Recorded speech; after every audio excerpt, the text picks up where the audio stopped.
CMH, your number one historic sim racing network, presents Auto Racing 22. A very good evening to you. Welcome to Castle Combe Motor Racing Circuit here in the southwest of England, just south of Bristol. I'm your race commentator Ben Singleton, welcoming you to another evening of the 1973 Formula Ford British Championship. We've got another rather entertaining night of racing lined up for you. We've got 6 cars currently in server out of possible 8 cars booked in, and we're set to be in for an absolute thriller of an evening here in the West Country. We'll give you a rundown, of course, as always, of the venue itself, which of course is a venue basked in history of motor racing. The circuit length is 1.8 miles, there or thereabouts. The heat distance start will be 11 laps and the final distance will be 19, so rather, how should I put this, a slightly longer race distance than other tracks. Of course, this one being one of the shorter tracks that we're going to see this season. The track, of course, originally, opened in the 1940s, and again, another ex-airfield, this venue, as you can probably tell by the fact it is basically following the line of the perimeter road that used to circle the venue here at Castle Combe. The track, of course, located in Wiltshire, a very picturesque part of the world, and indeed the part of the country as well, for that matter.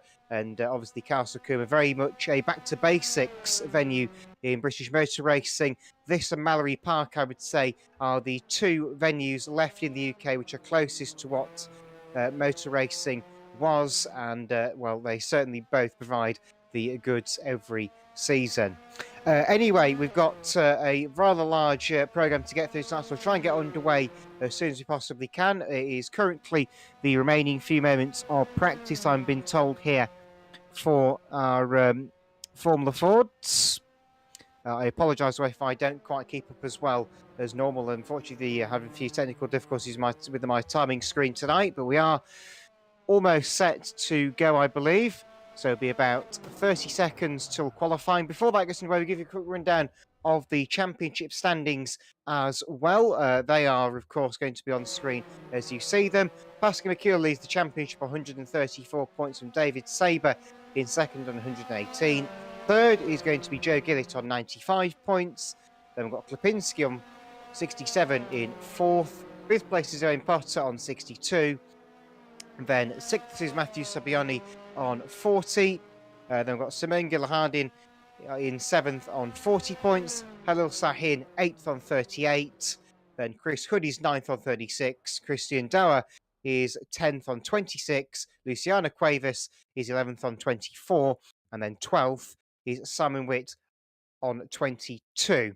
There's the rest of the standings for you. So far, 22 cars have raced over the course of the season. That's all of them. We are now starting to go for qualifying. We've already got cars making their way to the end of the pit lane. The 53 car is already there at the end of the pit lane waiting out. That's Klipinski, who will be first car at the red line and on at the end of the pit lane. That, of course, will go to green very shortly as we get ready to go for our first competitive session of the day. In fact, there they go. The green flag's also been shown from all the marshalling points around the venue, which, of course, dictates that the track is clear. And if the track is clear, that means that we are able to get cars out on circuit to do some competitive running. So the first couple of cars making their way into Quarry Corner for the first time on their out lap. So obviously Quarry Corner, a very, very tricky corner indeed. It's an off-cambered corner as well, catches many a driver out in real life, and it's already been catching drivers out throughout practice over the course of this earlier afternoon session. And then they go down the straight into the right-hander at Paddock, which of course is a very fast right-hander, down another short straight where they make their way into Tower Corner, which you can see the car we're on board with going round at this current stage. Then they make their way down the Westway into Camp Corner. You'll also see the pit lane entry on the left-hand side of the entrance to Camp Corner as the pit lane runs around the outside of the final corner here at Castle Combe.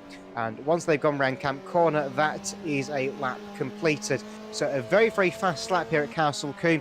Of course, this is the track before they put the chicanes in the late 90s, which allowed them to bring British GT and Formula 3 to the venue. Of course, a very, very successful couple of years of having British GT here at the Castle Combe circuit, and it really did bring the goods, along with the obviously supporting package of the Formula 3 Championship, as it was. That's now the GB3 Championship, and of course, a personal favourite of mine, the TVR Tuscan Challenge. A very, very entertaining series indeed, as as it rolled on through the 80s, 90s, and the early 2000s. But looking back to Formula Ford, we've got cars certainly halfway through their first flying laps of the day. The quickest of them so far is Pascal Mikula, who's got a purple first sector, so he's running well so far.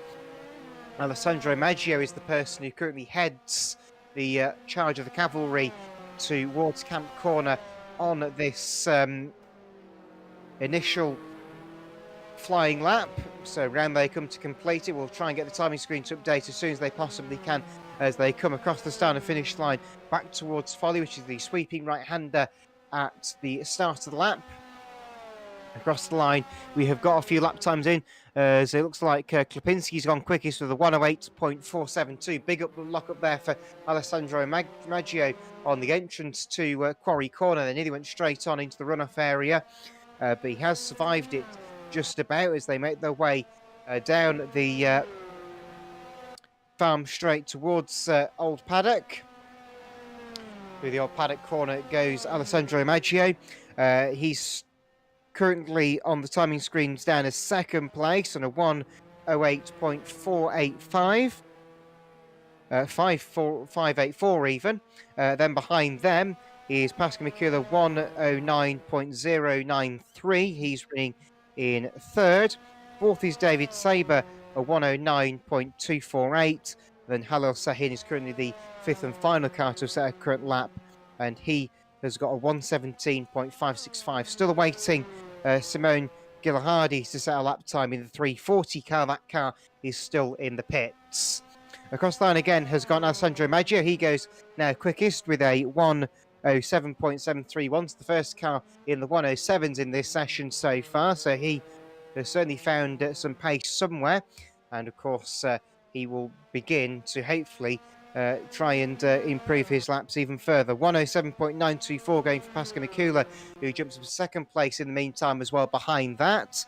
And Halil Sahin improves his lap time and gets a 1:14.378. So he's improved by 3 seconds on that lap, but he's still 6.6 seconds away from our pole sitter. Oh, it's Alessandro Maggio.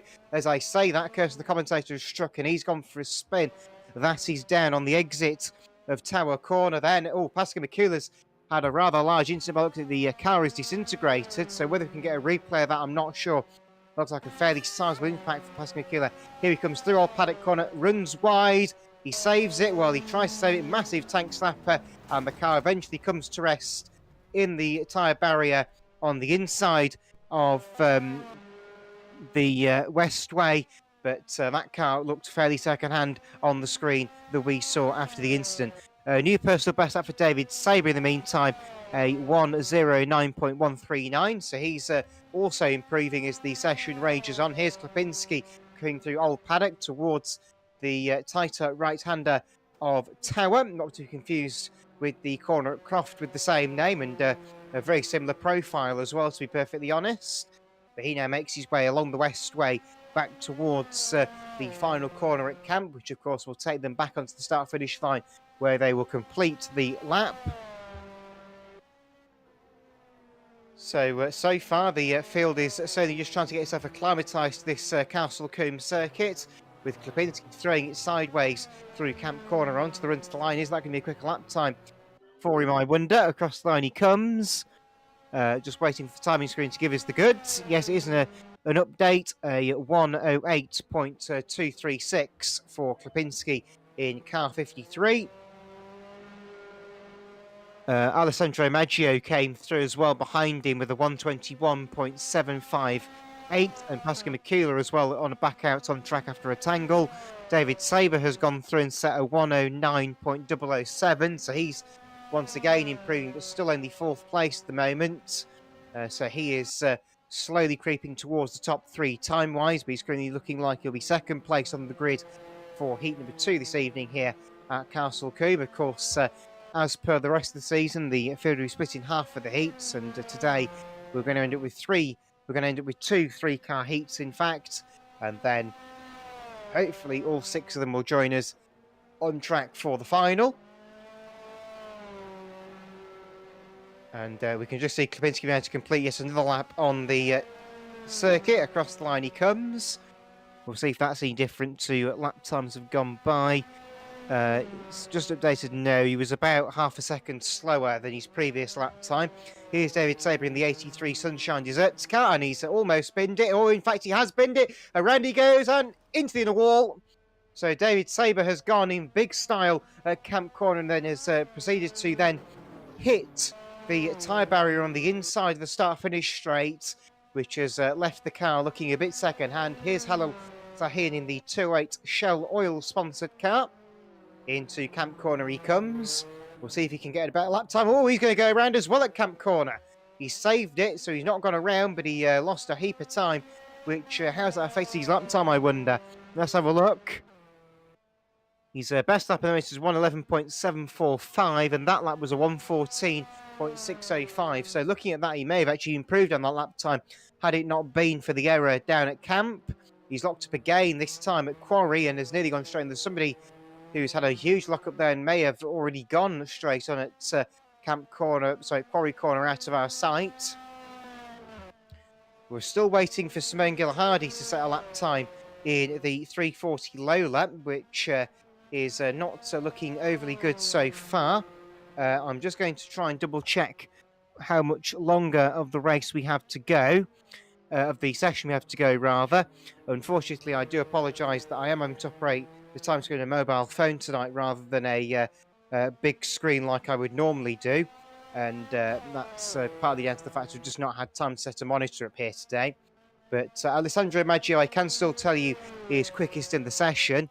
I'm currently just trying to get the time on the clock left, because that is a rather key part of the session that we need to know. Your order is still remaining fairly unchanged from the last time we checked it. Most of the drivers seem to have settled into the places that they've ended up in on their lap times thus far. So here comes Halil Sahin into Quarry Corner, nearly goes once again, but has kept it on the straight and narrow. And will proceed his way down towards Old Paddock once again. We currently have about 5 3/4 minutes of the session to go, so we are coming up to 2/3 distance, where we still see Alessandro Maggio as your leader, as your current pole sitter. He has currently got David Saber following him around behind in, like we say, the 83 Sunshine Desserts car. You can see the tyre marks telling the tale of Pascal Bakula's exit stage right out of Old Paddock.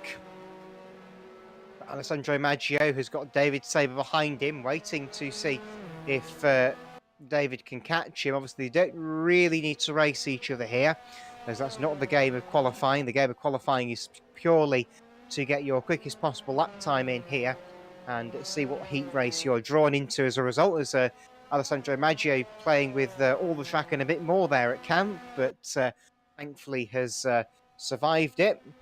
Has he gone through? As David Saber goes through and improves his time, he's now got what looks to be a 1:08.832. Yep, that's the lap time I've got down for David Saber here. And he's just run wide at Quarry Corner, so that lap that he's on now may not be the greatest, as that car unfortunately has run wide and cost himself a bit of time, as Alessandro Maggio completely sideways through Old Paddock. Very, very lucky indeed not to go for a spin onto the inside of the course there, heading towards Tower, but he's trying to get in. Oh, this time at Tower he's gone really sideways and very nearly spun it away, unfortunately, but has survived it, which is a relative positive on the most part. So certainly looking like a few drivers certainly taking their chances here on this one. as the clock begins to tumble down. 3 3/4 minutes left to go on the clock. Alessandro Maggio goes across the line again, but at the moment there doesn't seem to be many cars that are improving their lap times at the moment. Pascal Mikula is out again, and he's now second on the timing screen. By the looks of things, he is with a 107.5 exactly, so exactly to the point of the 5. A nice round time there for Pascal Mikula. But yes, things begin to settle down a bit more now in our first session of the day for the Formula Fords after a slightly entertaining start, should we say, with a few cars hitting problems in the early stages. But one thing I can tell you is the races today are going to be unbelievably quick, because the lap times they're setting, the heat races will be somewhere in the region of about 12 minutes in length, which is not very long at all. And I don't really need to tell you that for you to work that out. But compared to previous weeks where we've been having sort of 16, 17-minute heat races, this will be a rather drastic change of tone, should we say, to the races, where they're going to be a little bit quicker and therefore less time to make manoeuvres, should we say. But nonetheless, Pascal Mikula coming round Old Paddock, and he's in fact on the grass again down there at Old Paddock. So a few drivers certainly playing it risky with track limits down at Old Paddock, but it doesn't seem like it's causing the stewards any means of disgruntlement. So that will be a positive for the drivers anyway. Not sure about the officials. 2 minutes of the session to go in the meantime, so the clock rapidly winding down to draw a conclusion to this one. Mikula's going to go off the track this time at Camp Corner, but has survived once again, so all is well at the moment for Pascal.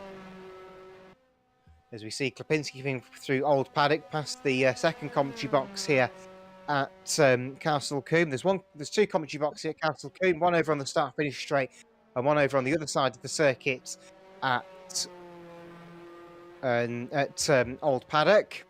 Of course, Castle Combe again, one of the very few circuits left, I believe, that still use the two commentary box format in real life, as many of the tracks have moved on and are just using CCTV cameras to analyse parts of the circuit. Now, Klapinski throws it completely sideways through Camp Corner. In fact, maybe threw it a little bit too sideways and nearly cost himself some positions and some body work. But nonetheless, we've got 51 seconds to go, so any cars now will probably be on their final circulation of the circuit as the session draws itself to a nice, neat closure. But yes, certainly been a bit of a rate of attrition in this one in our first session of the day. And qualifying once again producing some rather lively moments, as it has been so far this season. I have to admit, some of the qualifying sessions this year have been arguably better than the races themselves. It's certainly been more entertaining at times than the races. Klapinski into the right-hander at Camp Corner. Now, there aren't really any major left-handers here at Castle Combe. The only major left-hander, to be brutally honest, is Avon Rise, and that's about it. Everywhere else is a right-hand corner. But nonetheless, Castle Combe, a circuit that personally I think produces some of the best racing in the UK because of its fast nature. Even with the chicanes now, it's not that bad. The chicane, particularly down on the entrance to Old Paddock, is a very, very good place for overtaking opportunities. The clock has now struck 0, so cars will be going through to take the checkered flag. In fact, I think everybody that is out on track has taken the checkered flag, and everybody else was in the pits as Klapinski finishes the session off with a spin down at Quarry Corner, so the Quarry Corner Brigade can give him a wave and a cheer as he goes around. But from what I can tell then, Alessandro Maggio will be our pole sitter for Heat 1, and Pascal Mikula will be our pole sitter for Heat number 2. The rest of the field will confirm to you in due course. But like I say, we'll just make sure all that is confirmed. Obviously, there may be some investigation that is taking place, but like I say, race control will try and run through everything just to make sure everything's in place. And once we know that, we'll confirm to you all of the positions. And in fact, I've also been informed just now that we have got the grid confirmed for both races, and Heat 2, as per last week, will be open to any latecomers as well. So any cars that you didn't see out in that qualifying session will be allowed in Heat 2 as extras at the back of the grid. But with that, that's qualifying concluded. We'll have a quick break, I believe, before we come back for our first race of the day, which will be Heat 1 over 11 racing laps. We'll be back with you in a few minutes' time.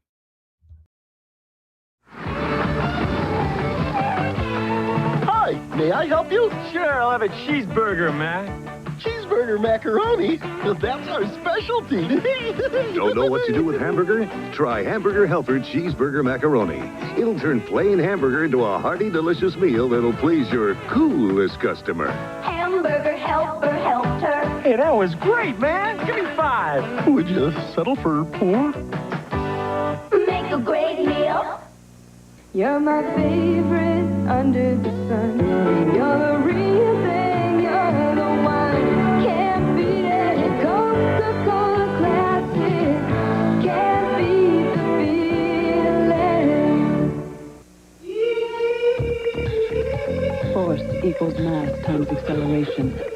For every action, there is an equal and opposite reaction. A body at rest tends to stay at rest. A body in motion tends to stay in motion. Power equals work divided by time. Energy equals the ability to produce work, equals energy return, equals the physics behind the physiques, equals Saturday, beneath Stonehenge, the team sends the Prince of Darkness The evil one. to stop a pagan sacrifice. Mission Impossible. And Melissa Gilbert, George C. Scott, and Jacqueline Bissett in a story of one of today's most heated issues. I'm having an abortion. Choices, Saturday. Crunch and Munch is love at first bite. You're gonna love it with all your might. Crunch and Munch, popcorn and peanuts with a rich, buttery topping. Now in fun-size kids packs. Crunch and Munch is love at first bite. Tomorrow, the latest on the crash of United 232. Also, Olympic gold medalist Carl Lewis and Sylvester Stallone on Good Morning America tomorrow. Well, a very warm welcome back to the Classic Motorsport Hub, and we are going to get underway with our first race very, very shortly here on this Thursday evening. But nonetheless, we are going to give you a quick rundown of a upcoming event in the very near future here at the Classic Motorsport Hub, and that will be on Sunday, the 25th of September, so that's a week on Sunday, for the SCCA Trans Am Championship for the Talladega 200 at the Alabama Motor Speedway. Of course, that is stateside, so obviously traditional home of Trans Am racing, of course, in the world, if you like. But that will be coming up here on the 25th of September. So like I say, that's only about 10 or so days away, so that's going to be coming up very soon. But with that, we'll go back to the action here at the Castle Combe circuit here in Wiltshire for this next instalment of Formula Ford race action. We've got the cars that we need in the paddock and the pit lane just awaiting to be sent out onto the grid and then lined up in their correct grid positions. There should be 3 cars out there on track for this race, which I know doesn't sound like very much, and to be really honest, it isn't, but we have to just go what we've got, I'm afraid, and hopefully we'll get some decent racing out of the 3 of them that are here.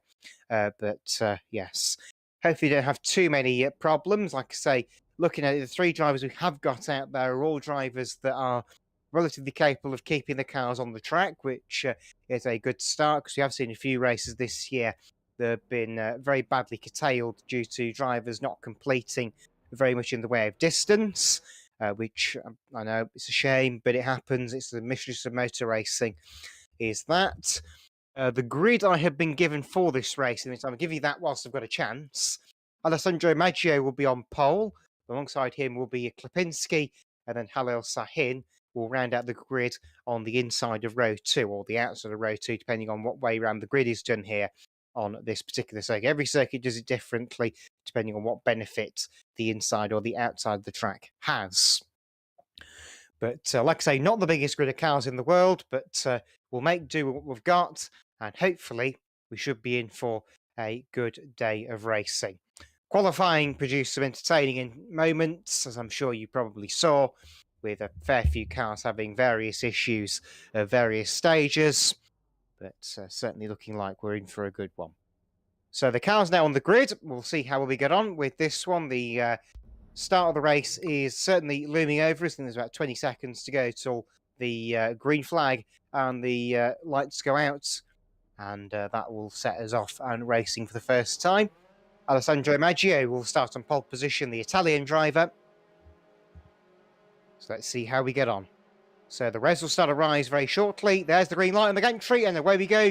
A big, big moment as Lipinski had a huge wheel spinning start on the outside of the front rows. They make their way into the right-hand sweep for the first time as they come towards Avon Rise for the first time. So Alessandro Maggio will lead them over Avon Rise into Quarry Corner. Lipinski looking down the inside line, but the door is shut in his face, and it looks like Maggio will complete the first corner at Quarry with the lead at the moment. Lipinski is still going to try and challenge as they come into the right-hander down at Old Paddock. 53 on 15, through the dip at Old Paddock they go, and Alessandro Maggio was completely on the grass there and kicked the dust up a little bit, but it came to no avail. Lipinski still trying to give the challenge to Maggio at this point in time, but he's certainly struggling to do so at this current time. He's in the slipstream as they come down towards Camp Corner for the first time to complete the first lap of the race. As Lipinski is now going around the outside as they come into camp. He's side by side, they nearly bang wheels. Lipinski's going wide, but he's kept it on the track, I think. Maggio on the inside, Lipinski on the outside. Across the timing line they come for the first time. Maggio keeps the lead. Lipinski was very lucky there not to end up in the runoff area, subsequently the pit wall. With that, I believe all three cars are still going, which I can hear is a massive sigh of relief as Maggio tries to block the inside from Lipinski and does so successfully. So Lipinski unable to make his way through this time, nearly goes for a spin on corner exits. He caught the grass coming out of Quarry Corner, but Maggio was still got the lead as they sweep their way through Old Paddock. And Maggio's off the track well and truly there. He's back on it, but he will have lost a bit of time out of doing that, I would think, as they come into the right-hander at Tower Corner, with Lipinski still following Maggio's every footstep. Khalil Sahin has dropped a long way back in his machine, unfortunately. So sadly for him, the 208 car not quite going as planned. As Lipinski tries again at Camp Corner, but again can't do anything about the leader. And it looks like Maggio is pulling away from the chasing personnel. But with that, the race begins to settle down into its groove, I would imagine, after the lively exchange. But with it, we'll settle into a rather processional race, I would imagine. Unfortunately, unless Lipinski can get back on terms with Maggio, which he appears to be doing at this point in time. Khalil Sahin, I think I can pretty much say, is more or less out of this battle in particular, but Lipinski and Maggio seem to be certainly trying to have a race of it. But it looks like we're just getting to see how well this race will progress. We'll have a look at the lap times as well whilst we're here, just to see if anybody has got some particularly noteworthy lap times. Currently, well, it gives me some information that I need.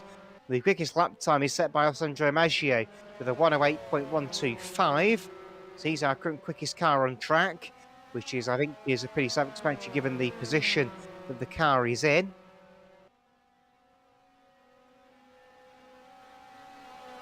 But yes, it's certainly looking like this race is certainly settled down into its stride, with the gap between the leaders now at 0.6 seconds at the last timing interval. And looking back, it's Khalil Sahin a full 16 seconds away from the leaders. He's a personal best lap time, though, of 1:13.0.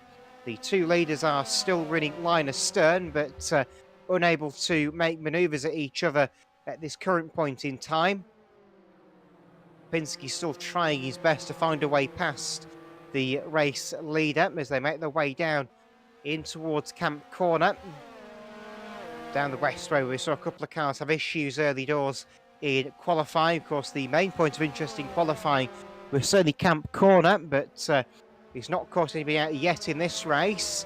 We all thought that Quarry Corner would be the place that cars would go off, as we were discussing earlier on in practice between the production team here.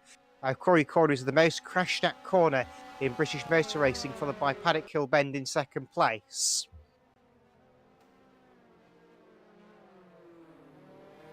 But certainly looking like Klipinski is still challenging the back of Alessandro Maggio, and I apologise for a moment there if my microphone went a bit doolally. It was my fault for hiding a bit too close to me, I'm afraid.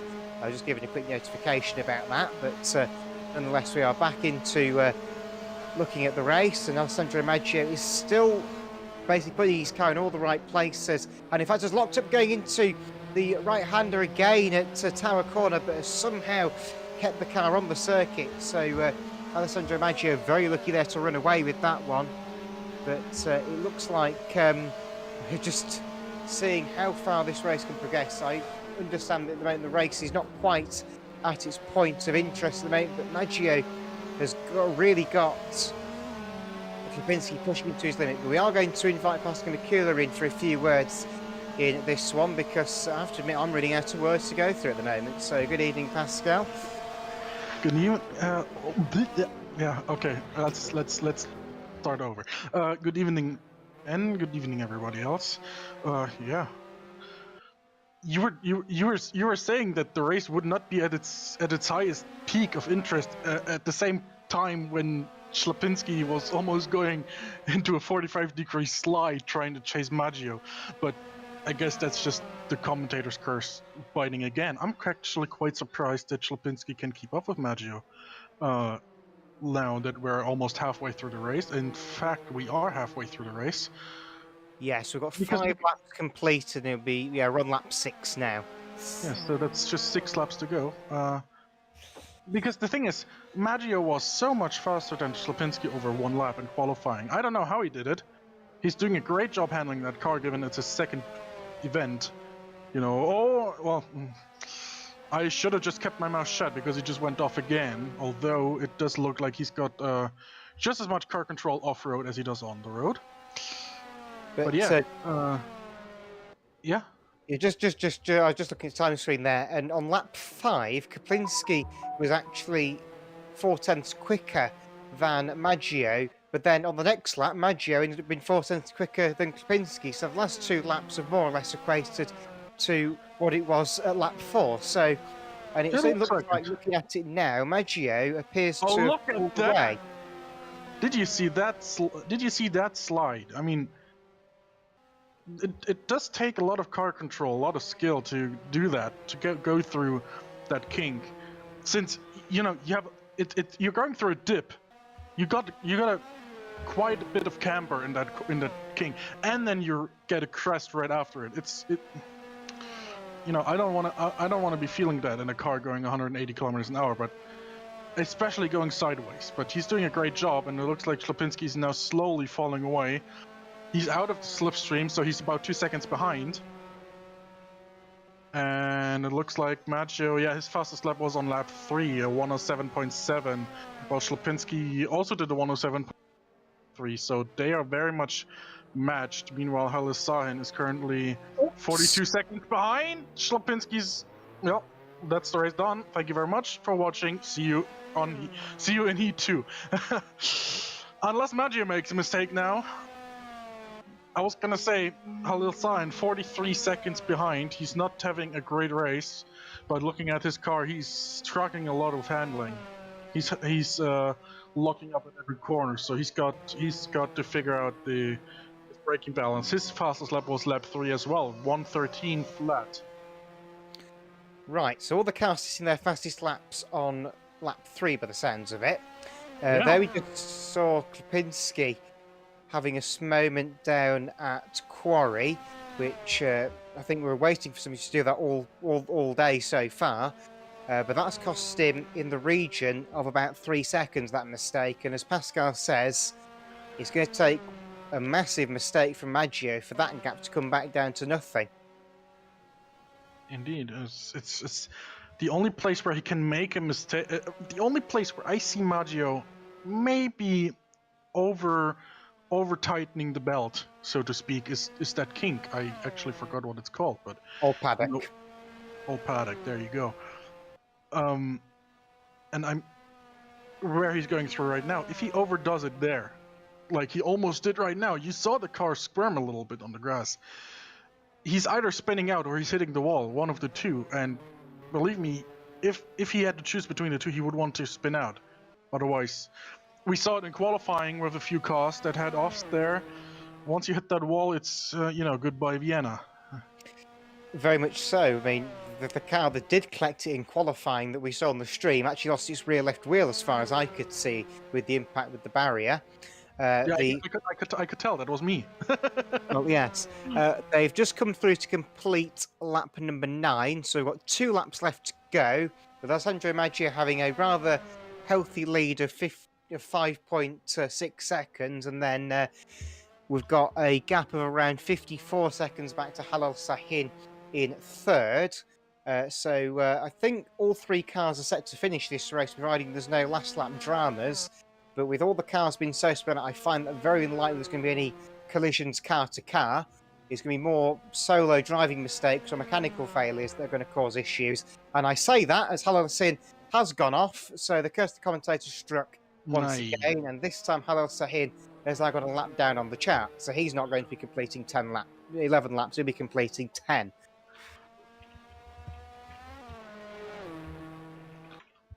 But with that, the cars will make their way down towards Camp Corner for the Portsmouth time. It will be the last lap board being shown at the starting gantry for Alessandro Maggio, who has really just walked the park in this one. Oh, another sideways moment there.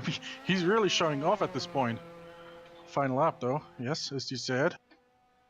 So, yes, in towards the left-hand kink at Avon Rise he comes, over the top of Avon Rise, and then into the big braking zone at Quarry Corner. Of course, Avon Rise, as I said earlier, the only real key left-hand bend on the entire course. Of course, that has changed these days with the addition of the 2 S, as they are called. The promoter of the track doesn't like them being called chicanes. That's what I've heard anyway. You can see the chicane on the inside of Old Paddock there, which has somewhat taken the thrill away from Old Paddock with the corner now being so slow.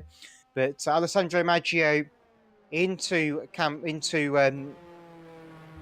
Tower Corner once again for the final time of this race, and down the Westway towards the final corner at Camp Corner. He will begin to see the checkered flag being prepared on the gantry. Into the right-hander at Camp he goes. Just one more corner to survive for the Italian. He throws it sideways, power slides it. There he goes. He wins it. Beautiful. So, wins with style there. Lipinski will come across the line to get second position in the 53 car. And then Halil Sahin, here he comes out of Camp Corner to complete the distance that he's going to be able to cover in this race for third. So I think that may be the first race all season where all the cars that started did actually finish. So fair play to the 3 of them out in that one. They kept the cars alive, albeit Halil Sahin did lose a lap in the process after a spin, I would assume, down at Old Paddock, which of course we were just saying not a lap before that there was cars going off there in practice and qualifying that we necessarily didn't see, apart from one that we did catch during qualifying. But that rounds out heat number 1. We'll try and get the full race times confirmed to you as soon as we can. We'll have another heat of cars out on track in a moment or two's time. That will be heat number 2 for the second half of the entry that qualified in the even-numbered places during qualifying. But that will be with us very shortly. But as far as I can tell, that concludes heat 1. All the cars are finished, so I think we'll just go to a quick advert break. We'll be back with you again in a few minutes' time for our second race on the programme.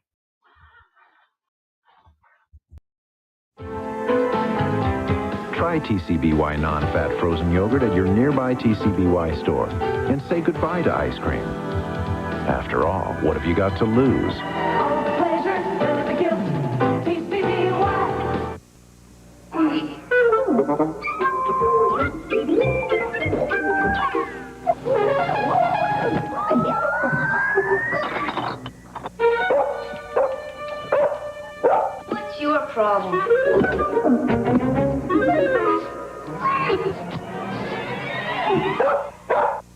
What? You want to sit? Crazy dog.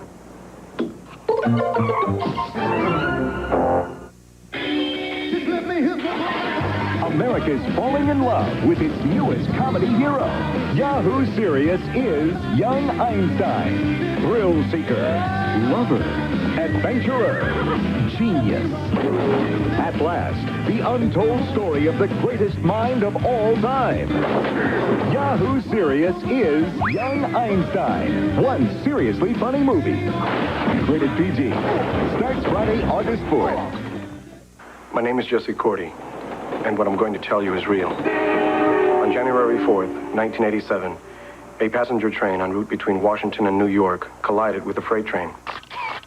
In the trial that followed, the engineer admitted to having smoked marijuana and overlooking security measures. They say that marijuana doesn't hurt anyone. At this time, 16 people died. Among them, Laura Cordy, my wife. How'd you get that wonderful potpourri scent in the air? Magic! The magic of potpourri is now in Airwick's Magic Mushroom. It eliminates odors with the blossoms, fruits, and spices of potpourri. Potpourri? Magic! New Magic Mushroom Potpourri. So heavy rain is slowing traffic. What time's your meeting? 8:30. Oh, great. I have to be there by 8. Sitter isn't here yet. You ready for more good news? What now? Kevin's diaper leaked. Everything's soaked. Not today. If you could buy a thin diaper that dramatically cut leakage, even overnight, wouldn't you try it? This is it. New Love's Deluxe. Now with the Night Guard system. No diaper has ever worked like this. If baby only wet once during the night, almost any thin diaper would do. But only Love's new Night Guard system quickly distributes wetness throughout the padding. So when baby wets again, other diapers can leak, but Love's can still absorb without leaking. We better roll. Everything's in good shape today. Oh, is that that new diaper? Now it's our only diaper. Those things really work, don't they? They really work. Mommy, why did I get a cavity? Why? Parents have to answer enough tough questions, so do all you can to prevent that one. Make sure you give your kids Crest. You see, Crest has Fluorostat. It's a unique formula, and no other toothpaste has ever done a test to prove it's better than Crest at fighting cavities. Crest, the dentist's choice for their patients, should be your choice for your children. I hope I don't get a cavity next time. Take a break. I wanna play in the rain and take a break. 7-Up, so cool and clear. Yeah, it feels as good as the rain that's out here. Gotta take a break. 7-Up. I wanna play in the rain and take a break. It's so good coming down. Now you could win a year's worth of free travel on United Airlines, plus $25,000. Look for the 7-Up Play All Day game. 7-Up. Well, a very warm welcome back to Castle Combe for this Classic Motorsport Hub presentation for the Formula Ford Championship. So you can see a few cars out there on track already for practice, and David Sabre immediately chucking the car sideways down the inside of Simone Gilhardy, who I don't think we saw out do a qualifying lap, but I'll try and get that confirmed for you as and when I can. But I don't remember seeing him out in qualifying earlier on, but that's not to say he didn't do it. So David Sabre has just gone past him in the meantime. Simone himself has gone off the track, big style at Old Paddock, and he's exploring a part of the run affair you don't normally see cars using. But there you go. Yes, I've just had it confirmed to me by the people in my ears that Simone did not complete a time in qualifying, which doesn't really affect things too badly with only 3 cars in this race, but it still means he didn't get any laps in earlier on in the evening, so he may be at a somewhat disadvantage as he may not be as familiar with the track as the others that are out there in this race. But we are going to be set and ready to go very shortly for our second race of the evening. Looking like we're set for another 3-car event. David Sabre currently our quickest car out there. He won 09.696. So he's getting up to speed. He's still 2 seconds off the quickest time seen in heat number 1. Of course, we'll also have to see which of the 2 heat races produced the quicker race time as well in this one, as heat 1 seemed a fairly rapid race from the winner anyway. The other 2 had their various incidents and accidents. Of course, Halil Sahin will probably be at the back of the grid as he finished a lap down, but obviously that doesn't mean that we're not going to see a retirement in this race coming up for them now. So I'm just been informed that we think that it may be very difficult to beat Alessandro Maggio given the very, very rapid time that he set in the previous race. And of course, more or less, he did it mistake-free as well. I don't remember seeing any major mistakes apart from one that Pascal picked up on at Old Paddock where he had a bit of a swapper on over the grass, but that was just one of very few moments. We are just about ready to go. I thought we were about to go just one car, then that would have been a bit of a hard one to explain, wouldn't it? Right, so we have thankfully got more than one. We've got 3 of them, in fact. So all is well. We've got a full complement of cars once again. Pascal Mikula will head them off this time in car number 2. So watch your right-hand side of the screen. You can see next to the national sign, you've got the gantry. You can just see the beam of light from the back. You can see the red lights are on, and we're waiting for a green light, and there it is. Away we go.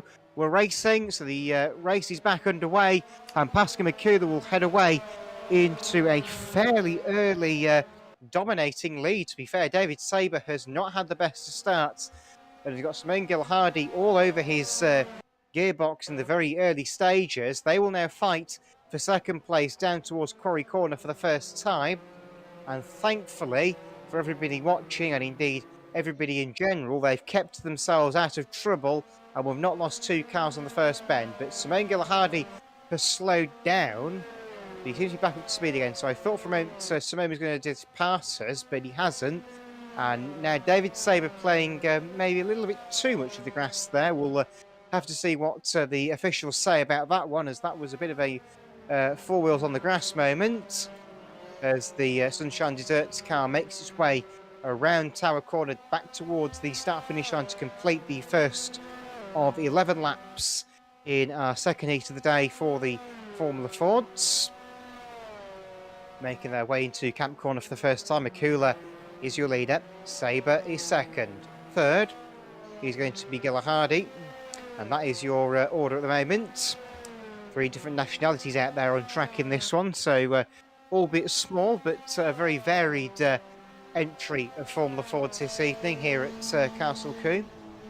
Of course, a proper club circuit is this one, and its only real major race day anymore is the TCR UK event, which is often doubled up these days as the Time Attack Championship and the Civic Cup, along with the MS UK Drifting Championship as well. Can't say the Drifting Championship's really my sort of thing, but nonetheless I appreciate that they do try to put a good package on those days.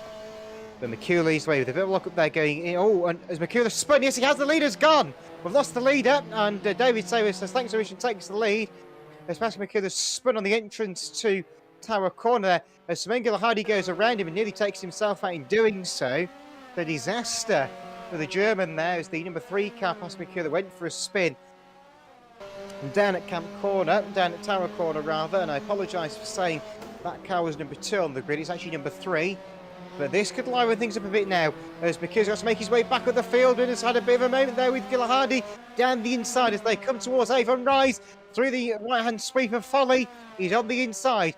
Towards Avon Rise they come. Gilhardy's got the inside for Avon Rise, but it's not to be.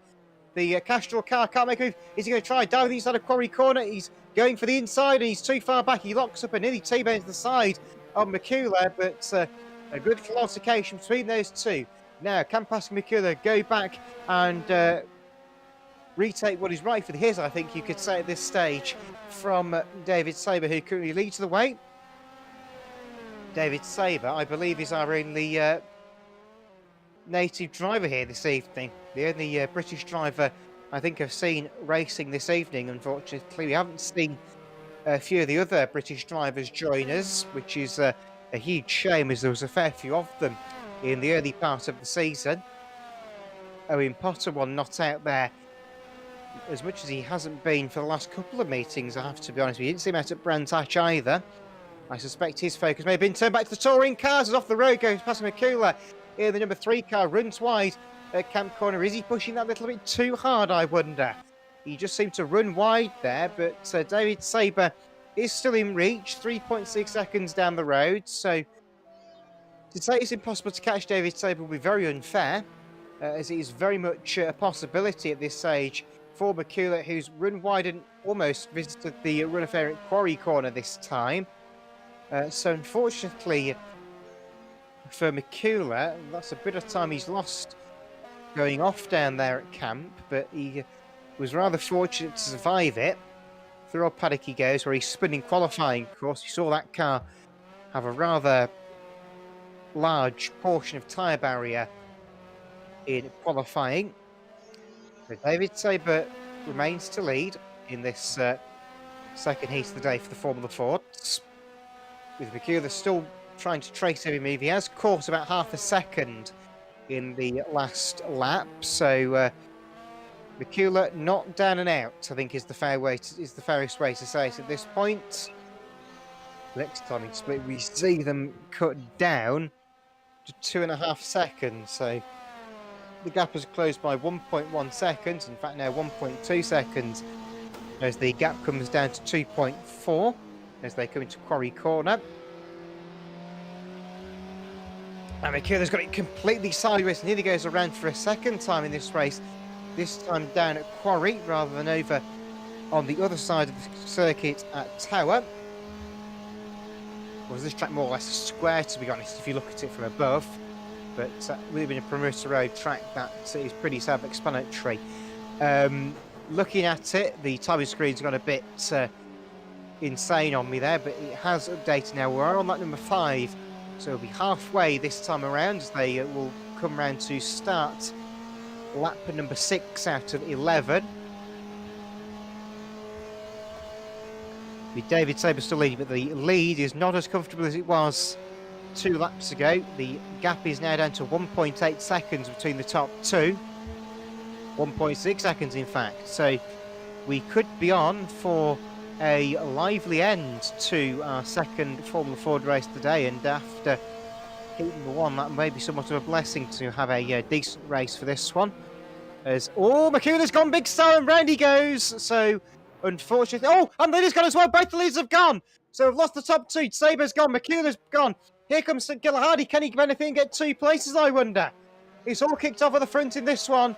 And, well, they both managed to rejoin. And the lead gap has come down to 1.4 seconds as a result of that. And Simone Gilhardy is only 3.5 seconds away from the leader. And David Saber's run wide at Old Paddock as well. So it's all gone wrong for David Saber. And Pascal McCula is there, looking, searching, trying to find a way through on the inside. And he's right underneath the rear gearbox again of David Saber's car. And they will now slipstream, and out the slipstream comes McCula down the inside. Gives a quick wave over to the 83 car and says thank you, sunshine, and good night, quite literally, and has a huge swapper on as they come into the braking zone down at the right-hander of Camp Corner. But what a lap. What a lap indeed. Both the top 2, both going around simultaneously. What are we saying? 6.9 for artistic impression? I think so. But Pascal McCula is now your race leader as they come back down towards Quarry Corner once again. We are now on to lap number 7, I believe, in this one. As McCula's gone again, almost at Quarry Corner. McCula is really struggling with Quarry Corner. He was saying to me earlier on that Quarry Corner, a real bugbear of his, as the corner is very deceptive. It does look a lot quicker than it really is. I think that's given, really. But with that, he will now romp away in the lead. Has already pulled out nearly a full second advantage on the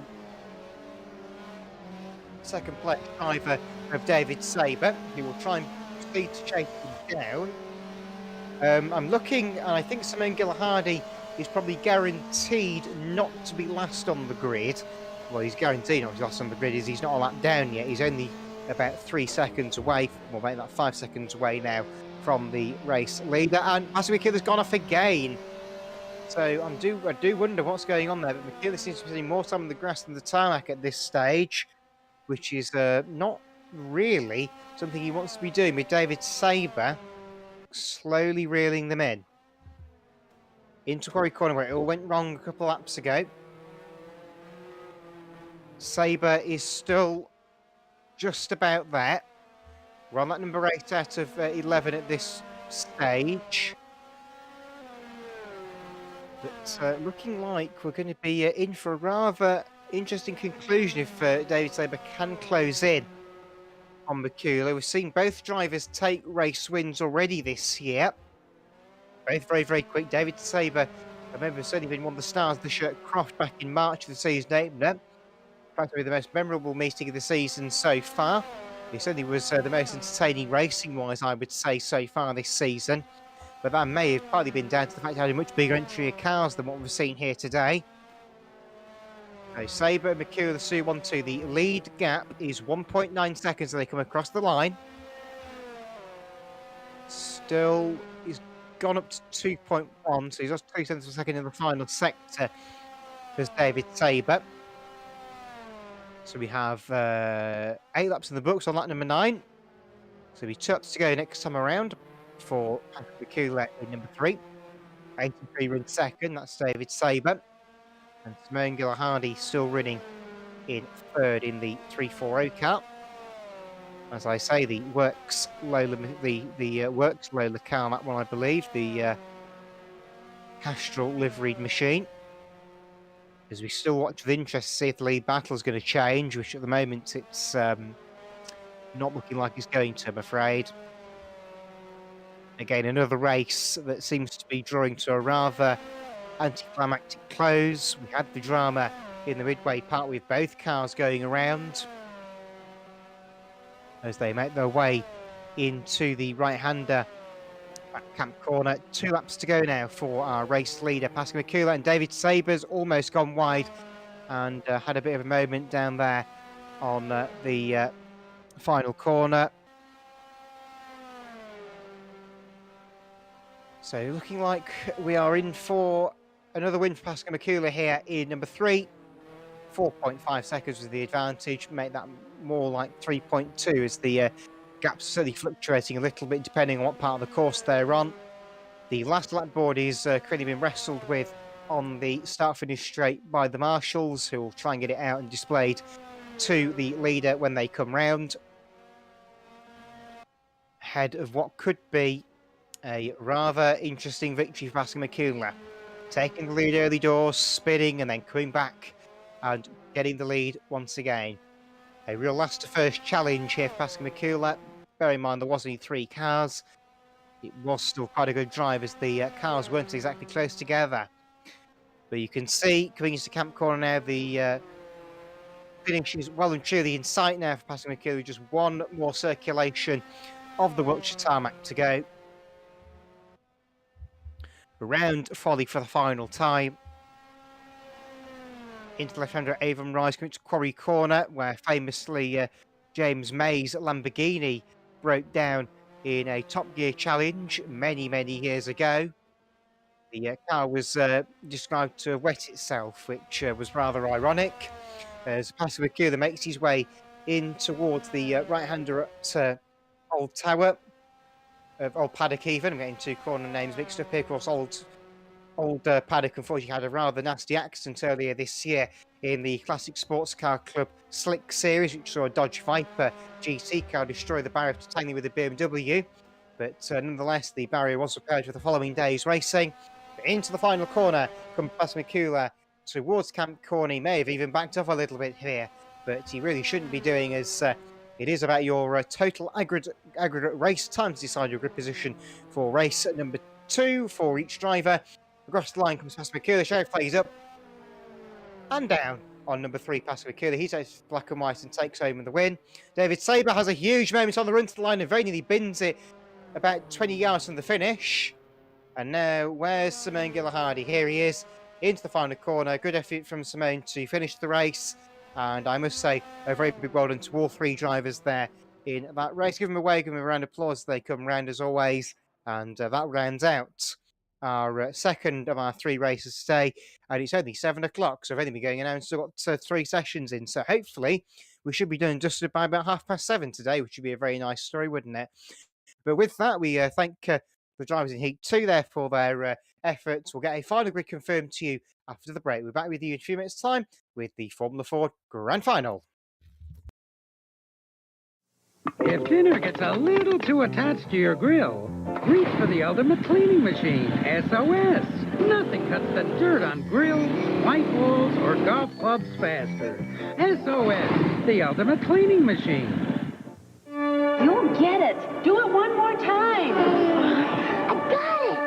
Fever. We got it too. Fever. Fever? We got the fever for the flavor of a Pringles. Fever. It's that deep fried taste. Fever. It's that crispy crunch. Fever. Wow, now I've got it. Fever. We got the fever for the flavor of a Pringles. I'm sending the Edwards a card to thank them for the dinner and to thank Elizabeth for loaning me a dress. After you spilled wine on me, and her tablecloth, and her rug, and her poodle, Snowflake. And to promise her that you won't try any more magic tricks in their house. Please forgive us. Elaine and Abracadabra. A night to remember deserves a card from Hallmark, the place to go when you care enough to send the very best. Why are so many people drinking Diet Coke and seeing Steve Martin and Daryl Hannah's new movie, Roxanne? It's as plain as the nose on your face. Just for the fun of it. Just for the smile of it. Diet Coke. Just for the cool of it. The love of it. The taste of it. Diet Coke. Just for the style of it. Diet Coke. The number one of it. Just for the fun of it. Roxanne and Diet Coke.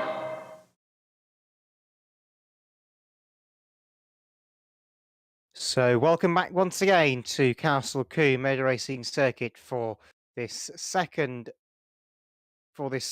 third race of the day, I should say, for the Formula Ford coming up for you in a moment's time. This is going to be the grand final. So we have got the grid displayed ready to go. We have got Alessandro Maggio on pole position with Klapinski behind him.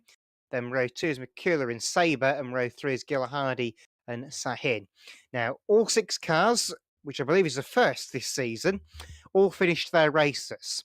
Albeit I know one of them was a lap down, but nonetheless he did finish the race. He completed 75% race distance and was still running at the end, so that's good enough for us. We'll take it. So Alessandro Maggio should, and I say that in bold and capital letters, be the quickest car out there. But we will find out as Klapinski, McCullough and Sabre can certainly all challenge if they so need to. I'm putting my money more on McCullough and Sabre to challenge, but I'm not ruling Klapinski out either. Unfortunately, I did get told that Pas McCullough could have been the quickest car had he not spun twice in that last race. Unfortunately, that car clearly was a bit unhappy about how it was being driven, but we, on the most part, will let Pascal discuss that now, as he is willing to say a few bits and pieces ahead of tonight's Formula Ford final. So hope we can get him off mute and he'll have a couple of words. So Pascal, if you're there, we will hand over to you for a moment. Thank you very much, Ben. Yes, that's you did it. You did put the nail on the head. Hold on. Yeah, the thing is with these cars, you need to really compromise with this track because you got the first real braking zone, in the middle of a corner, going into a corner that looks faster than it is, and is off camber.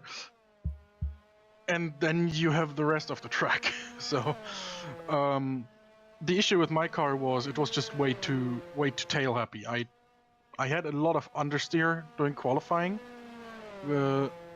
which, okay, I'm not gonna take it away from Maggio's great lap, but I'm pretty sure I could have been closer to him had I not had that understeer, which I tried to solve by making the front softer, the rear stiffer, the things you do. And it was too much. So going like lap 3 or lap 4, the first time I spun was when I usually ride the throttle a bit when braking, just so the rear wheels keep turning and all that good stuff. It leads to understeer, which is what I tried to eliminate. So I just let off the throttle in total. The engine just behind it wanted to die, so it just spun me around. The second time I just got into the corner too hard, and even a full log of countersteer couldn't save it. Fortunately, Saber had a similar issue, and he went out at the exit of the corner. So I guess that's just how it goes. And I would say I lost about, let's say, almost 12 to 15 seconds, which would have put me close to Maggio's heat time. Not necessarily in front of him, but definitely very, very close. I just heard a crash in the background. Who was that? Oh, there's only one car out on track, so it can't have been Maggio. But yeah, we got 19 laps now in this race, so almost double the time to race, double the opportunities to make mistakes, and I think that's what everyone's gonna be hoping that the car in front of them will suffer from. Well, this track very, very challenging despite its rather simplistic look, and it will hopefully provide us with some decent racing in tonight's final. So we'll be underway very shortly with this one. Looks like we are almost ready to go, which is a good start. As Pascal says, 19 racing laps for this one, and hopefully we will be done and dusted fairly quickly. So an extra 8 laps compared to what we saw in the heats earlier on. So a much longer race by Formula Ford standards. But obviously in motor racing terms, this may not be the longest race in the world. It might be some in the region of about 20 minutes in length, which is not too unreasonable. That's no worse than what the Historic Sports Car Club run for their 2 versions of the Formula Fords. They run 20-minute sprint races for them, including a couple of races here at Castle Combe back in 2015, of course, with the new S's installed on the circuit. But that's another story for another day. But I think we are just about set to go. Once we've got the all clear and we can go, we will go, I think is the gist of the story here. We've got cars now fully up on the grid. Yep, there we go. That's a positive. We've got cars on the grid, which I think is the purpose of the grid. Klipinski is going to be a big challenger, I would have thought, for Maggio here. But as I said earlier in the build-up, that David Saber and Pascal Mikula not one to be counted out either in this one. Right, so we are waiting for the lights on the gantry to be ignited, and there they are. And then they'll be extinguished in a moment. Watch for the green lights. And it's go. We're away racing. Huge cloud of smoke as the front row both have a bit of a wheel spinning start and more or less blind the competition behind as they make their way into Folly for the first time. Now, watch them as they come to Avon Rise. This could be an interesting first corner, but they've almost spread themselves out quite nicely early doors here. But that's not to say that Quarry Corner's going to be all plain sailing. And the killer chucks the inside of Klipinski, goes second place early on. And we'll go on the chase of Alessandro Maggio. The first time I had to see Maggio and Mikula racing on circuit this evening here at Castle Combe. Seeing them both out on track in qualifying together. Klipinski doesn't seem to be finished as they go through Old Paddock for the first time. And Klipinski is certainly going to try and look at a car doing some extreme rally crossing there in the background as Simone Gillihardi went a little bit on the wide side. Well, I say a little bit on the wide side. I think he was closer to Mendip's Raceway than Castle Combe for a moment there, as they make their way into the final sector of the course, into the right-hander at Camp Corner, and Alessandro Maggio will complete the first lap as the leader. Mikula second place, Klipinski third, and David Saber will be fourth. So that is your order at the moment as they make their way back towards Avon Rice the second time.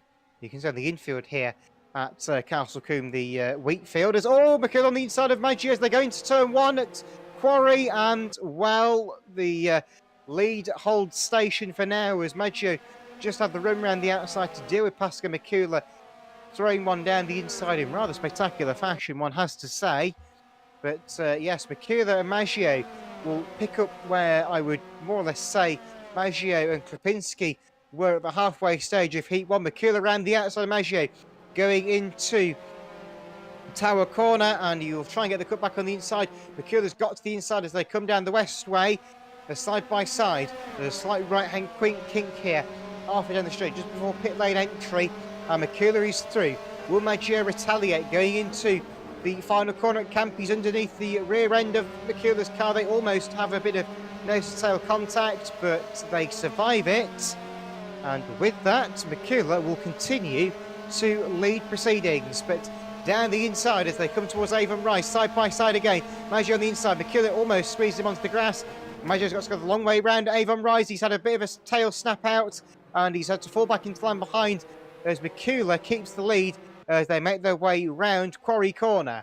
All this is allowing, though, is Klipinski to catch, but Mikula appears to be extending his lead from Maggio, but we've been seeing this so far for the rest of the evening as they slide their way through Old Paddock, and Maggio and Mikula both nearly go for a synchronised spinning. We've already seen synchronised spinning already. Somebody's gone wide, I can tell you, down at Tower Corner. You can see the telltale marks on the road. I think Halil Sahin may have had a moment, unfortunately, out of our sight, as Maggio slipstreaming behind Mikula as they come down towards the right-hander at Camp Corner. The side-by-side, Maggio on the inside, Mikula on the outside. This could be interesting as they come into the corner, side-by-side. They almost bang wheels. Maggio has not been able to make moves inside. Oh, got a car in the back. Klipinski in the tyre barrier. Klipinski's gone. The third place car is out, I think. But has he survived it? We'll find it. He's still going by the looks of it. So all is well for Klipinski despite the off-track excursion. Maggio and Mikula still side by side as they come over Avon Rise into the right-hander at Quarry Corner. And Maggio has got it all crossed by the brakes. He runs wide. Oh, the bang wheels! And Mikula's going, but he saved it. Well held, good sir. As Mikula falls back into second place. But Maggio, with a forceful manoeuvre, takes the lead back. The number 15 car, the all-orange car, heading into Old Paddock now, past the second commentary box here at Castle Combe, and will proceed to keep the lead for the time being with a half-a-second advantage of the last timing split. Now, will Mikula attempt to retaliate as they come up towards the right-hander at Camp Corner? We'll find out. Basically just watching here in the rafters, just sort of hoping that these two may have a incident of some description, and it could happen here as Mikula attempted to look on the inside of Maggio, but he's had his nose chopped firmly off, and will proceed to keep the lead once more. So Maggio, as we saw in Heat 1, a slippery customer, very hard to pass indeed, and yeah, has proved his point very well as a very good driver here. He's running half decently as well at Brands Hatch on the Grand Prix circuit. And Mikula's more or less pushed Maggio around Quarry Corner there, so a few bits of paint been traded, I think it's fair to say, in this particular event. And Mikula's got to the inside at Old Paddock, has he? Yes, he's on the inside. Side by side through Old Paddock, this could get lively. Mikula inside, Maggio's off the track. Maggio's going wide. He's got a massive tank stop run, and Maggio's gone off the track. Where's he going to rejoin? He's going to rejoin in second place, right behind Mikula, but Klipinski's caught both of them now. As Klipinski is certainly caught up following the exchange as they went around Old Paddock. And Maggio will try and retaliate, I'm sure, on Mikula after he got rudely barged out of the way there, just by the virtue of the fact he couldn't turn into the corner because Mikula was already there and already committed to the corner himself. But Maggio has now got the slipstream again on Makula as they come around Folly in towards Avon Rise once again. Side by side between the 1-2 once more. And Maggio has his nose chopped off. He's going to try the long way round at Avon Rise. Has the inside for Quarry Corner and has survived it. And Makula still has the lead as Maggio couldn't quite get down the inside, I'm afraid.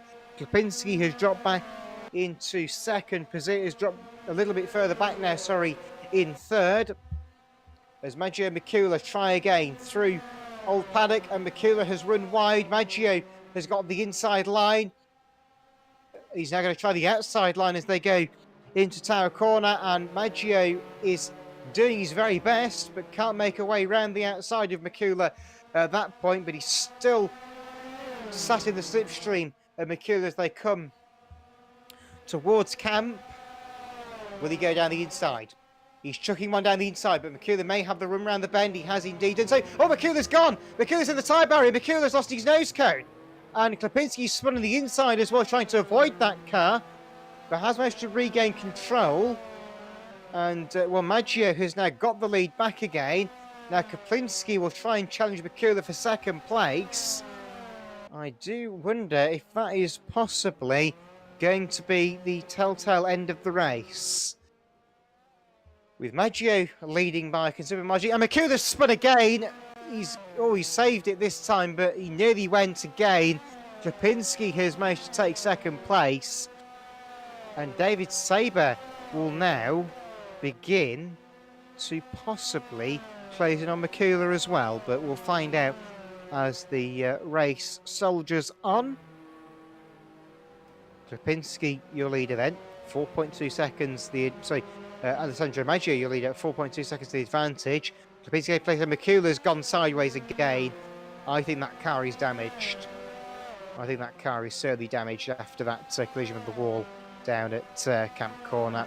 So it would not surprise me if Makula's car does not see the end of this race, I'm afraid. Oh, Klipinski's gone again as well. So round goes Klipinski at Camp Corner. So it's all happening at Camp. So certainly a few drivers not quite getting to grips with that corner, even this late on into the meeting. But that's Klipinski now back down to fourth place. So Makula is back to second. David Saber is now third. The highest place David Saber's been in this race so far. So unfortunately, things all going a little bit wrong for a few drivers out there. We've still got a decently close battle between Halil Sahin and Simone Gilhardy going through Tower Corner. They're about half a lap down on our race leaders. That was going through Camp Corner, in fact, for those two. It's actually closer to being lapped than I thought they were going to be. Alessandro Maggio is making his way into Camp Corner now, the race leader, the 340 car. So the race settling down a bit more now after the entertainment of the start. Is everyone going to survive Camp Corner this time? Well, the top four have survived Camp Corner. Whether 5th and 6th will, we remain to find out, but they're a long way off coming back into Camp Corner. They're only just making their way into Tower. So, yes, things certainly... Oh, no! Oh, round goes Makula. He's gone. He's trying to rejoin and just avoids Klipinski. He's being survived with the fittest out there in this one for the Formula Ford's cars going everywhere, which is a very, very bizarre and unusual thing to see here at the Classic Motorsport Hub. Most of the races remain fairly calm.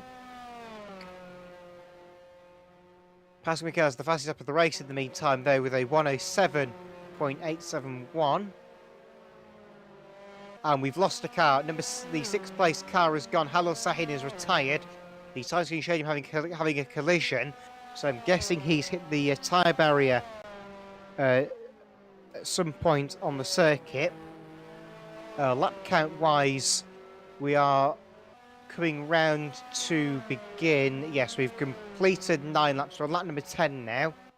So we're drawing towards what will be the end of a normal heat race now.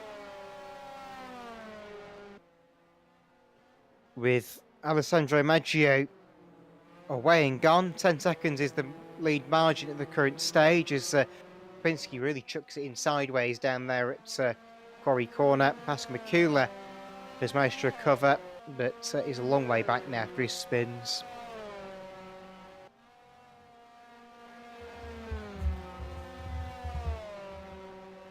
But I think the main point of interest now will be if Lipinski can catch Sabre for the second position, as they are the two closest cars currently on track.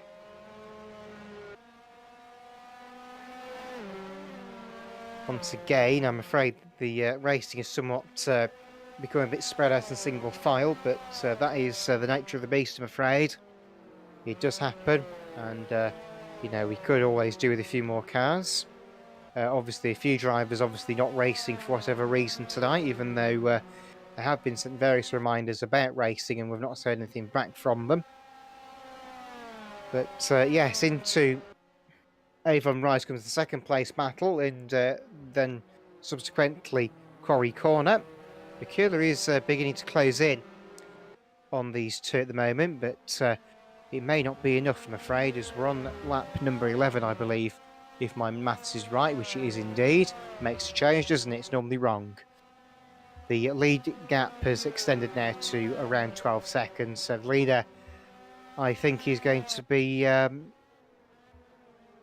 not really challenged anytime soon, as I think he's a bit too far in the distance for the cars behind to deal with.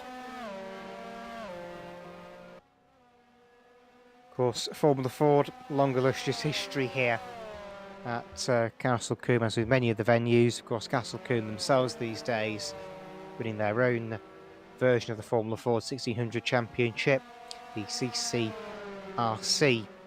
variation of the Championship of the Castle Combe Race Club. Meanwhile, second place battle's closed up. David Sabre and Lipinski. Lipinski's on the inside as they come into the left-hander at Avon Rise, but it was not enough, and David Sabre will keep the position for the time being. Lipinski unable to find a way through that time as lead battle extends to 14.5 seconds. Lipinski going to try and challenge Sabre again into Old Paddock. A very difficult little corner this, through the dipper, and out of it again they go. But Lipinski and Sabre remain to fight for second. Sabre has to block the inside line. Lipinski thought once, thought twice perhaps as well about that manoeuvre. Did attempt it, but it didn't happen that time. He'll try again to Camp Corner, I can guarantee, as they come towards Camp Corner once again. As Lipinski is on the outside line, David Sabre defends the inside line, so again, that was a non-starter remove, that one, I'm afraid. David Sabre comes across the line to complete the lap as second place. So he is the second place car. The leader is still Alessandro Maggio, 10.4 seconds clear with 12 laps in the books. So number 13 out of 19 this race. So we're in the closing laps now of our Formula Ford action for the day. As Lipinski will try and challenge David Sabre once again as they run nose to tail in towards Old Paddock. We're on board with Lipinski, who doesn't really pay the white lines much attention, to be honest with you. They'll try and chuck one on the inside of David Sabre, I think, as they come into the right-hander, but he was not quite enough to get down the inside of David that time. He will now try and get the slipstream as they make their way down towards Camp Corner. He'll try the outside line by the looks of things this time on David Sabre, with the last of the late breakers into Camp Corner, and David Sabre is the latest of the two breaks. Lipinski on the inside gets the cut back. Has he got the move done, I wonder, as they come across the timing line? Yes, that question is the side-by-side as they go through Folly, but Lipinski has made the move successfully and will now inherit second place. David Sabre is down to third. Pascal McCullough running fourth, still trying to catch these two. And Lipinski's gone sideways. Has he held it? No, he hasn't. He's normally hit the Marshall post on the inside, but he's lost the second place he gained. And now Pascal McCullough is caught up, and we'll certainly be thinking about a possible move on the inside of Pascal McCullough here. So down the inside he goes. He's not quite got Lipinski this time. David Sabre's run wide, I'm afraid, in front of them, but has kept it just about pointing in what I would claim is the right direction. But these three have now closed right up following Kaplinski's mishap earlier on this lap around. So they're now going to make their way into Camp Corner. So all eyes behold Camp Corner, I think is the case it's going to be here. Pascal Mikula and Kaplinski still remain to be third and fourth respectively. Mikula will try a look on the inside. So 3 cars together now, fighting for the second position. They come into Avon Rise. And Mikula's trying to go for the inside of Kaplinski. Has he done it? He's on the inside of Kaplinski and he's through. So Pascal Mikula takes third place from Kaplinski, but he will look on the inside again and try and have that position back. And he's already alongside as they come towards Old Paddock. Now, will Mikula turn in here and cut the nose off Kaplinski? Well, he didn't have to because Kaplinski backed out before we got to the corner. But David Saber is looking in his mirrors, just waiting for these two to challenge, I think, at this stage. He's going to try and hold them off as well as he can. We're on lap number... So are we across the timeline now? We are still waiting to see the leader across the timeline. They're coming towards Camp Corner again. The leader is away and gone the front. Alessandro Maggio got 3 cars squabbling into camp. And they nearly hit each other. In fact, they may have hit each other a little bit there. And Pascal Mikula's come out the pile on top. Kaplinski's dropped down to 4th and David Saber's down to 3rd. We're on lap number 16, so the laps are rapidly ticking by. In this one, David Saber on the outside. Avon Rise, Mikula, he's going to have to go the long way around at Quarry if he wants to keep the position. They made contact and they're both going off the track, I think. Have they survived it? Just about, as they almost made contact and went off. But Kaplinski's took the invitation to go back through and take the 3 wide almost as they're going towards Old Paddock. What has gone into these drives? This is the best race today so far, I can guarantee. Maybe the best race of the season we've seen. But goodness me, it's all kicked off. Kaplinski, Mikula, Saber, 1, 2, 3, 4, like that. Mikula down the inside, a forceful move on the inside. Kaplinski fires both the cars on the outside line wide and will now go through and end up 3rd place out of all that. Kaplinski's now back to 2nd. Saber is 4th, but now challenging to go back through for 3rd. He's back to 3rd by looks it by a cat's whisker. And Kaplinski's gone. Mikula's going wide as well. Mikula's into the tie-break. Oh my goodness me, all 3 of them have gone off.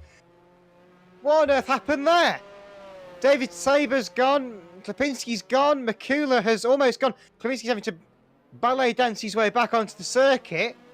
And David Saber has somehow come out of that in the same position he started it in. Well, my never. 3 cars in one bend all going around. That's that dodgy handling for you again. We saw 2 cars of synchronised spinning earlier on at Quarry Corner in Heat 2. Someone's had a spin as well down at Quarry. I'm not sure who that is. I think Pascal Mikula spun down at Quarry Corner.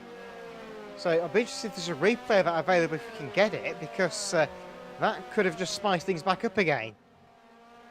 The leader has now got a 38-second advantage, so that could be a little bit difficult to catch up now with, I'm afraid. He has lapped Simone Gillihardy, who's a lap down on the charts now. Pascal Mikula has now got David Saber right behind him again. These 3 are just inseparable in this race so far. Round they come again, through Camp Corner. I was going to say nice and tight. This time it's not going to be for Mikula, with one of the biggest tank toppers I've seen so far this season. That was very well held indeed. David Saber has managed to capitalise, and Kaplinski's not too far adrift either in the 53 car. All the cars with the number 3 in the number at this stage, battling out together. Mikula's gone for a huge spin at Quarry, and he's gone off. And David Saber's through for 2nd.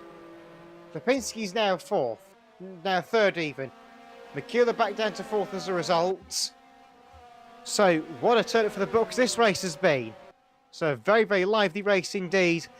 We are going to be starting the final lap, I think, now for your race leader, Alessandro Maggio, as he's already across the line. Yes, we're on the last lap now, I believe. 18 laps in the books. The last lap has begun for the leader. Saber and Klipinski fighting it out to the death for second place. This could be a classic finish to this one for the Formula Fords here at Castle Combe, in what could be one of the final races of the season, as the season rapidly winds down following this event.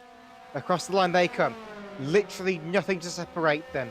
Your race leader is already into the penultimate corner and making his way towards camp for the final time. Side by side for second.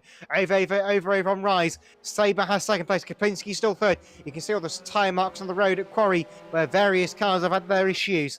But they make their way around once again. McCuller's gone off again in the background. A shot and has run wide on the exit of Quarry corner and has just avoided the Armco. But the battle for second place is the place to be. Alessandro Maggio has already taken the checkered flag, but that matters not. He's the winner by default. Kapinski and Saber still battling for second place in towards the final time at Tower, and round the outside tries Kapinski, but he's not enough. Saber may have done enough to keep the second place, but Kapinski's got a much better exit at the corner. Saber and Kapinski still battling as they come towards camp for the final time. Will these two take each other out, I wonder? We'll find out as they make their way. On the inside comes Kapinski. Dive bomb on the final bend. It's not enough. Saber's on the outside, side by side flying. Drag race time between the two of them. The drive place out already, and across the line it's going to be. It's too close to call. Goodness me, what on earth happened in that one? And the timing screen has given it to Kaplinski, who's got it on the line. Fourth place was David Saber. Sorry, third place David Saber. Fourth place Pascal McCuller. And Gillihardy, a non-finisher. Well, my never, what a way to finish the evening off. What a sensational race. That is one of the best races of the season, without a shadow of a doubt. The race went for Alessandro Maggio by about 40 seconds, but it matters not. The race behind was an absolute classic, and one to remember for a long time here at the Classic Motorsport Hub. And that will probably go down in Formula Ford folklore here. It was one of the best races we have ever seen. What a race. The cars are going back onto the holding area. And there's one thing we need to show you regarding that second place battle. And I do not believe what I've just seen. We're just waiting to see if our director can show us this unusual moment. But I've never seen this before on R Factor, apart from one Brisker Formula 1 stock car race at Coventry about 3 years ago now. At a league called the British Racing League. But I believe I'm right in saying we've had a dead heat for second place. There you go, look. Both cars, the identical race time. Well, I will say now on the right-hand side of the screen, it has given Kapinski the position by 1,000th of a second. You could not measure 1,000th of a second very easily, folks. But goodness me, that was something special. Well, that will round out our evening pretty much here at Castle Combe. I'll double check if there's any final housekeeping needs done before I sign off for the evening. Of course, we all know the Trans Am race coming up here on September 25th, of course. That's going to be our next event here in about 10 days' time. But yes, that will do it for the night then here at the Classic Motorsport Hub. That rounds out our evening of racing. Thank you very much all for your support. Again, we apologise about a slight deduction in car numbers again. It's nothing we can really do about it at this stage. We've just come to accept it. But nonetheless, thank you very much everyone for your support this evening. Thank you to all the drivers, particularly the three involved in that battle in the final. That's one of the best Formula Ford races I have seen at CMH this year. And I've only missed about 6 or 7 of them. So that says it all, doesn't it? But yes, thank you very much everyone for your support. On behalf of all of us here at the Classic Motorsport Hub, I'd like to say thank you very much for your attendance, and we'll see you again very soon. So on that note, good night and goodbye from all of us. We'll see you soon. Bye-bye.